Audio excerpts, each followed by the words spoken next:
আকস্মিক ঝড়ের কবলে পড়ে নৌকা ডুবে যাওয়ার সময় নিজের 4 বছরের শিশুপুত্রকে বাঁচাতে সক্ষম হলেও শেষ পর্যন্ত পানিতে তলিয়ে গেছেন হতভাগা বাবা।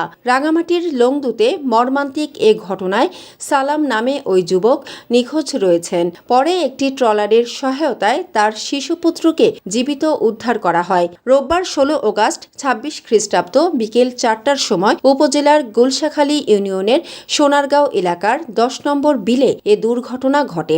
স্থানীয়রা জানান, সালাম মাইনীবাজার থেকে 4 বছরের ছেলেকে সঙ্গে নিয়ে নৌকাযোগে বাড়ি ফিরছিলেন। হঠাৎ ঝড় শুরু হলে বিলের পানিতে তীব্র ঢেউ ওঠে। এক পর্যায়ে ঝড়ের কবলে পড়ে তাদের নৌকাটি ডুবে যায়। নৌকা ডুবে যাওয়ার পর সন্তানকে আঁকড়ে ধরে পানিতে ভেসে থাকার চেষ্টা করেন সালাম। এ সময় দূর থেকে একটি ট্রলার এগিয়ে এসে তার হাত থেকে শিশুটিকে উদ্ধার করে। তবে প্রচণ্ড ঢেউ ও ঝড়ের কারণে বাবাকে উদ্ধারের আগেই তিনি পানির নিচে তলিয়ে যান। পরে শিশুটিকে উদ্ধার করে লংদু উপজেলা স্বাস্থ্য কমপ্লেক্সে ভর্তি করা হয়। কর্তব্যরত চিকিৎসক নিশাত জাহান জানান, শিশুটির পেটে প্রচুর পানি ঢুকে যাওয়ায় প্রাথমিকভাবে শারীরিক জটিলতা দেখা দেয়। চিকিৎসার পর বর্তমানে সে আশঙ্কামুক্ত ও ভালো রয়েছে। গুলশাখালী ইউনিয়ন পরিষদের চেয়ারম্যান শফিকুল ইসলাম জানান, সালাম নৌকায় করে বাড়ি ফেরার সময় আকস্মিক ঝড়ের কবলে পড়েন। তার শিশুপুত্রকে উদ্ধার করা গেলেও সালাম নিখোঁজ রয়েছেন। তাকে উদ্ধারে স্থানীয়দের পাশাপাশি ফায়ার সার্ভিস কাজ করছে।